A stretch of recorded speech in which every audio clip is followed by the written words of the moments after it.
Everybody's worried about Taysom Hill, so we had to get our own Dr. Thomas to come in, explain his rehab, explain the injury to calm everybody down. Hopefully Taysom's going to be okay. We're going to discuss it. Thomas, hit that intro.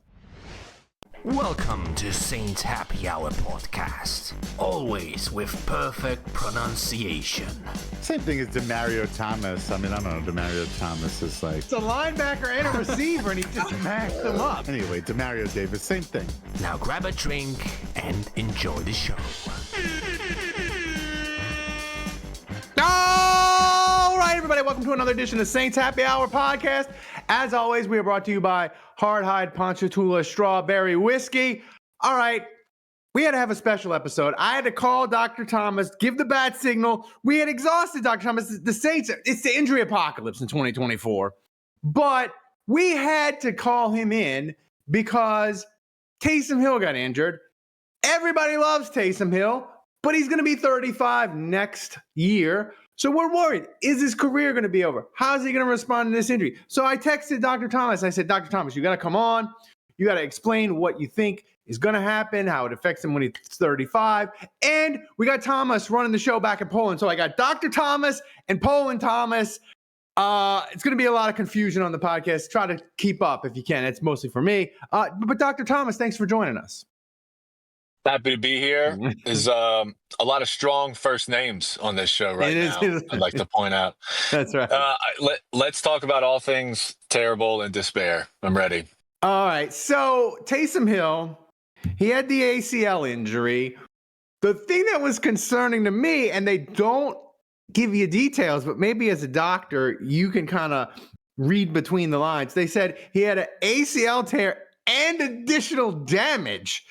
So how worried should we be about that little part at the end, a little, not a turd cherry on top, where he tore the ACL and it's additional damage? Is that significant? Why would the Saints leak that to Ian Rappaport, Adam Schefter? Why would they make it clear that instead of just saying, he tore his knee, they added that extra part there? What's that mean potentially?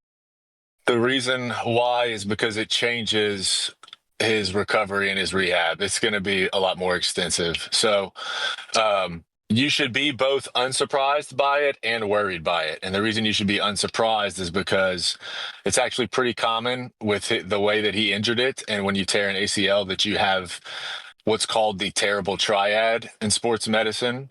You have an ACL tear, an MCL tear, and then in the worst case scenarios, also a meniscus issue, a meniscus derangement where you tear or mess up your meniscus. So those three things happen in conjunction, and it makes for a pretty tough recovery and operation, depending on the meniscus is sort of the wild card because everything else is just standard fare.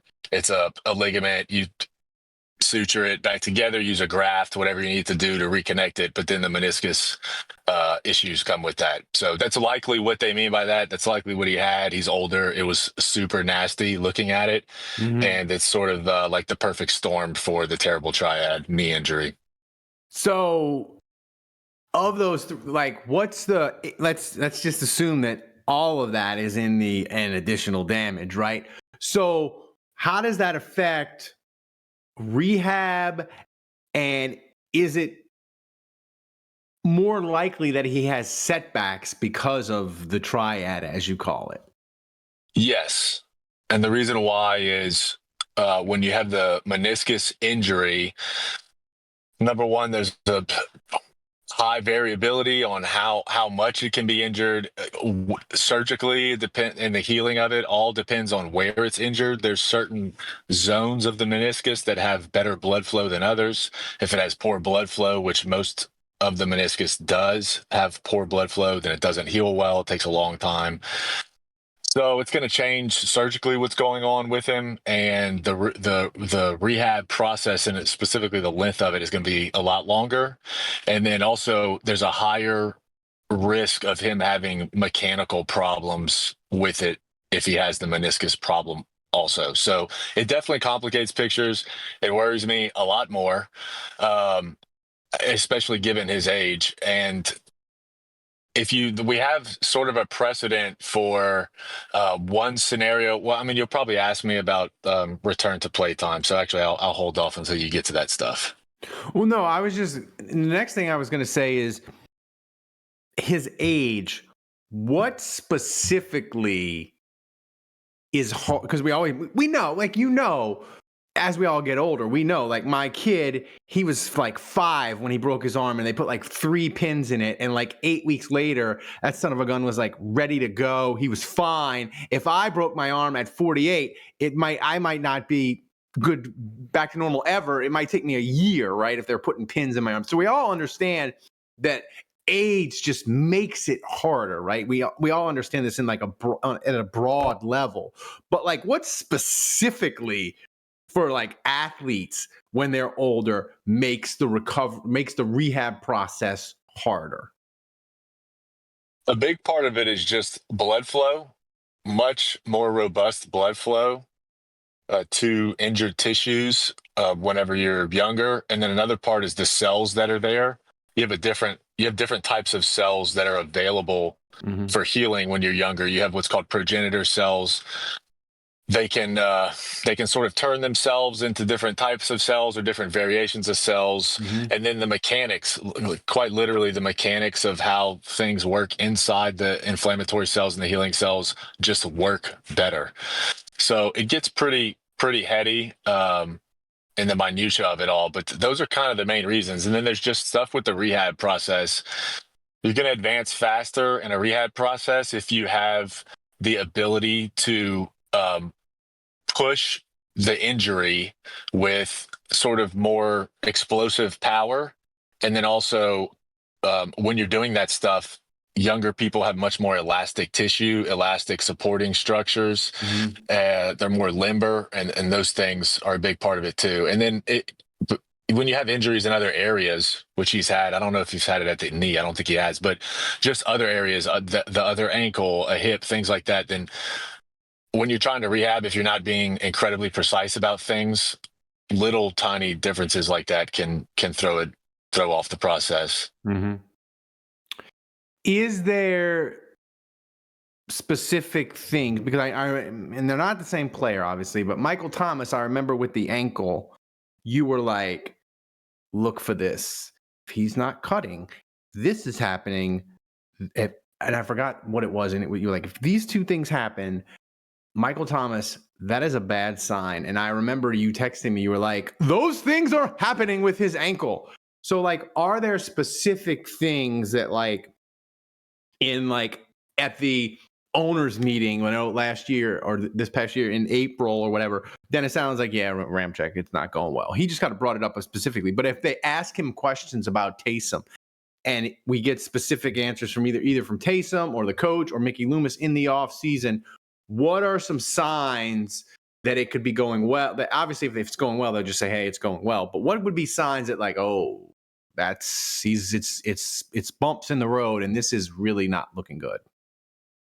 It's going to be simple. It's going to be, did he start advancing to things like drills?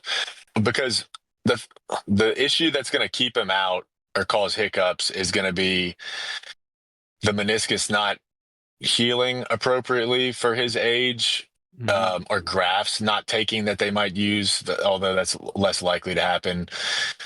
So when they start testing him to try to see, can you weight bear appropriately? Can you start to push off? Can you pivot and turn? They're going to be looking for pain and mechanical problems like clicking.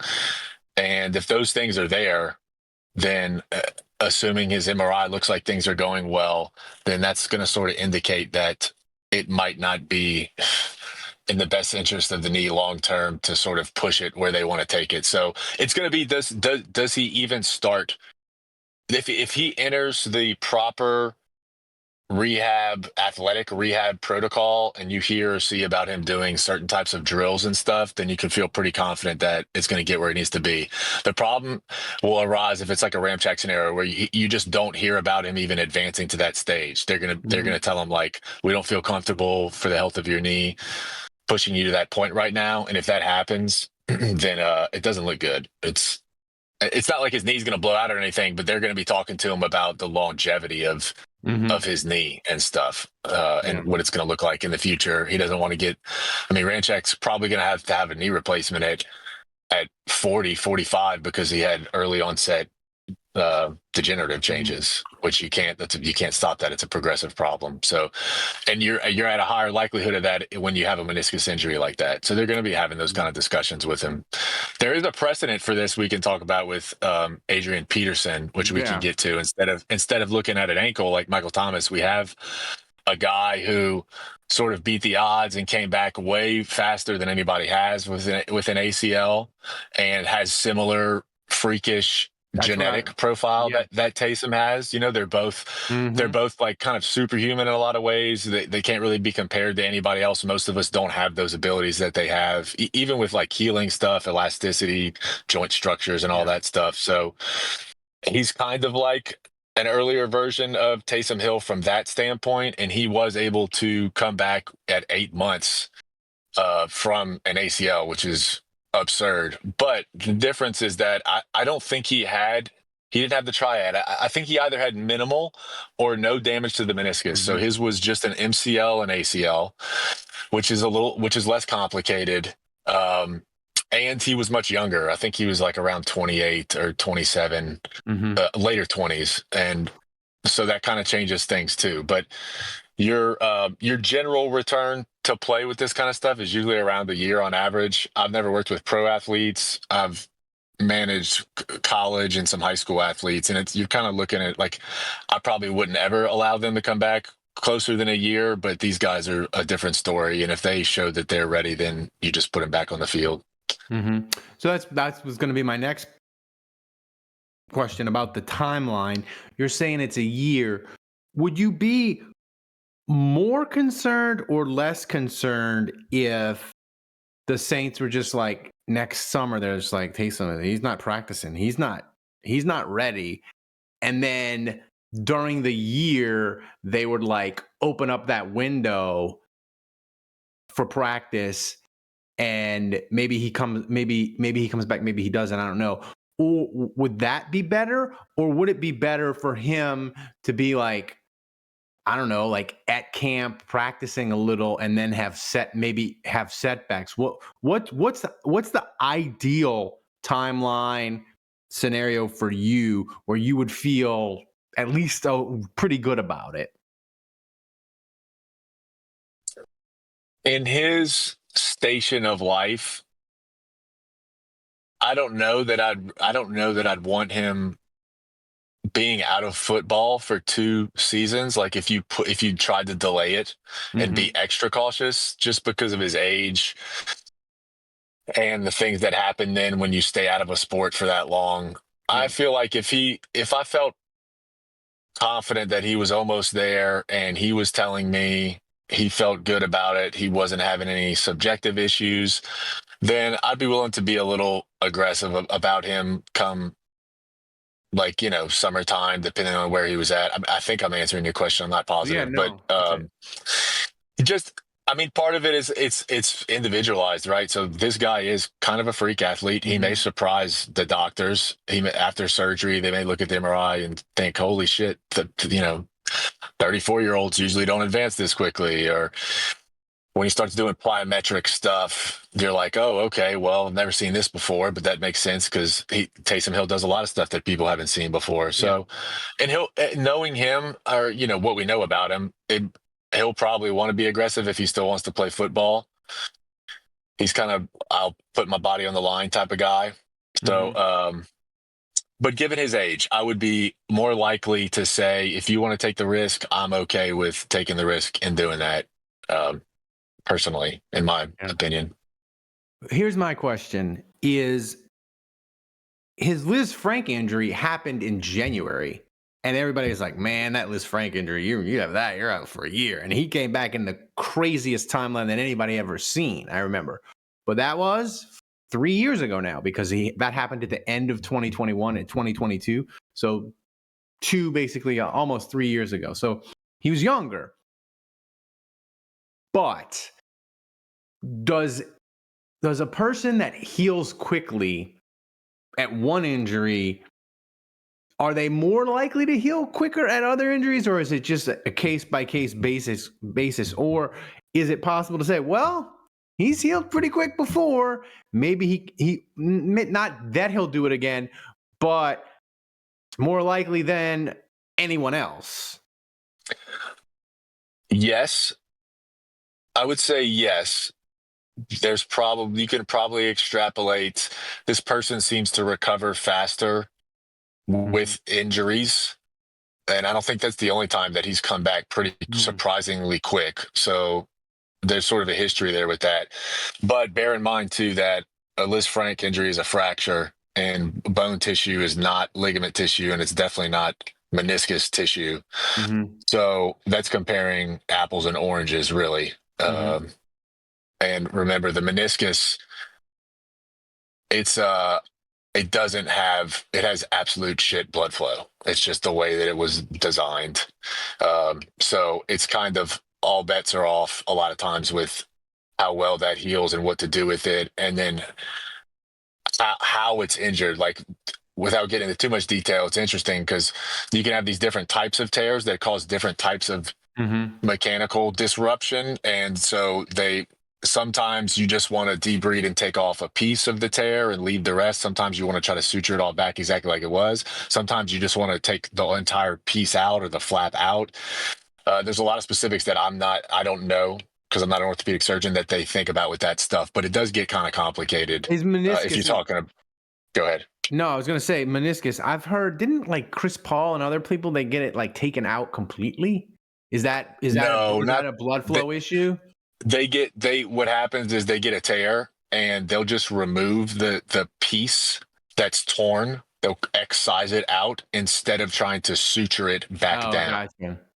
Because when you try to suture it back down, you're banking on it healing. And depending on the zone it's in, there's 3 zones. One of them has almost zero blood flow, and it's just not going to heal. Or if it is, it's going to take an insane amount of long time, and the juice isn't worth the squeeze.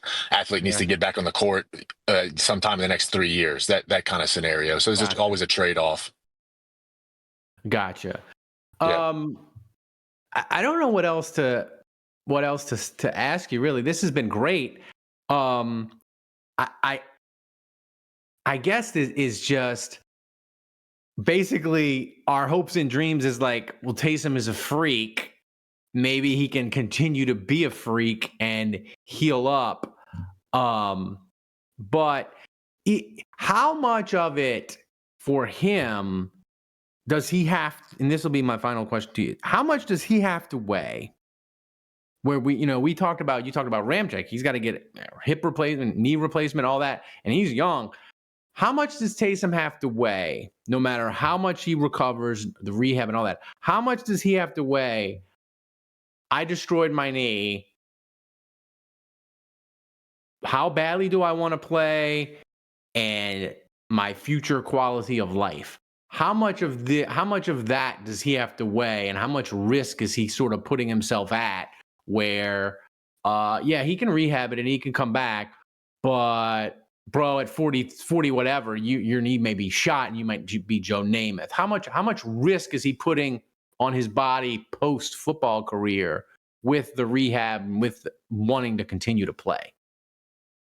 Not as much as you think. There's definitely some risk, but Ramczyk's process is a chronic progressive process that's due to cartilage loss, which is different from what Taysom Hill is experiencing. And he's probably got a little arthritis in there just from being a football player. But he was so high level functional before that's not really the issue. If they repair his meniscus and it takes, even if he re-injures it, he's not at some advanced place of, like, your concern is arthritis. What kind of degeneration will happen over time, and then that leads to the need to replace the knees. You don't want to replace the knees at a young age because you only have so many knee replacements possible in a lifetime, and they only last maybe 15 to 20 years max.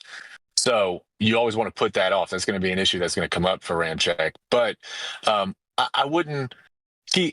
You could definitely say, like, he's taking a chance at accelerating whatever risk he had for arthritis later in life. but it's not something that I think he needs to weigh substantially, unless there's pain. Unless there's pain involved, you always have you can have injuries where you repair everything and it looks fine on MRI, it looks fine on CT scan, and they still have pain and you can't really account for it. And sometimes chronic painful conditions can just sort of develop pathologically like that. You can't explain it. In which case, yeah, I would tell him, I don't have a reason to explain your pain, but your body's telling you something, and we need to try to treat this and get it better, regardless of what the knee looks like. So I'm not as concerned about that specific thing. But yeah, there's risk there, and he needs to think about it. But that's just kind of more of a, like, how do you feel generally overall? How did your knee feel before this? Did you already have aches and pains and stuff in it? Did you have arthritis? Yeah, then we'll talk about it. If it looked like a pretty good knee for him being a football player at his age, then I wouldn't give it much discussion. Yeah, and he hasn't been on the Ramczyk plan that you identified. Gee, what was it? It might have been pre-COVID, Dr. Thomas, where you were like, Maybe. I don't care that the Saints are saying what they're saying about Ramczyk, whether they're saying he's has a degenerative knee, whether they admit it or not. The way they practice him, he freaking has it. And they've never, we haven't seen any of that with Taysom. So that's good. Correct. Final thing. This injury, is there on a scale of not a bad injury, just and not knee specific, but just injuries in general, not a bad injury to the worst kind of injury, where would you put this sort of on the scale of bad injuries? Like if you rated them like 1 to 10.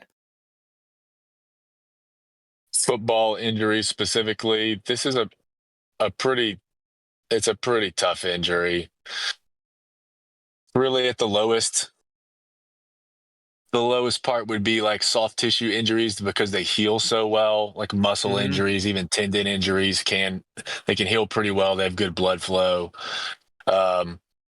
This is just, they're gonna take either a cadaver graft or a graft from his body, like a tendon, and use it to restructure his ACL and stuff. And you just can't, it's not going to be what it was ever. So there's always a chance of re-injury to that, of course. And then the meniscus, depending on how bad it is, I just feel like, looking at the injury and the way they're talking about it, it's pretty bad. If he was a young player, I would be worried that this would take 5 to 10 years off of his career down the road. Because he's an older player getting this now, and he's a freak athlete, he probably only had a few years left to his career anyway.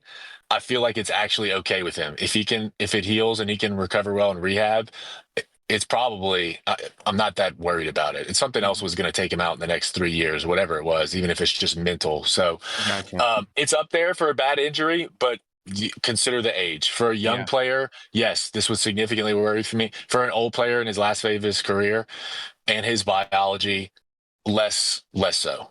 Yeah. Dr. Thomas, thanks as always. We appreciate you. This one is this was the worst Saints season ever for injuries. I need this to stop. I need a year where I don't have to bat signal you like 4 times. And I love you, but I need one of these years. It just keeps getting progressively worse. Maybe if the Saints would stretch before practices, maybe that could freaking help them. I'm not a doctor, but we'll see. I'm just going to keep saying my rosaries. That's all. What else can we do? No, we can't do anything else. So, guys, thanks for joining us. Thanks for supporting the show. Thanks for watching. Guys, make sure you give us a like and leave a comment in the algorithm. It's a great way for supporting the show for free. And if you like what you saw, consider become like a patron at patreon.com/Saints Happy Hour, and click the link in the description of the YouTube and wherever you get your podcast. We are giving away free 2-month subscriptions. Get them before they go away. Try us for free. Doesn't cost you a dime, so do it. So for Dr. Thomas, for Thomas back in Poland, I'm Ralph. Thanks for joining us. And until next time, the bar is closed.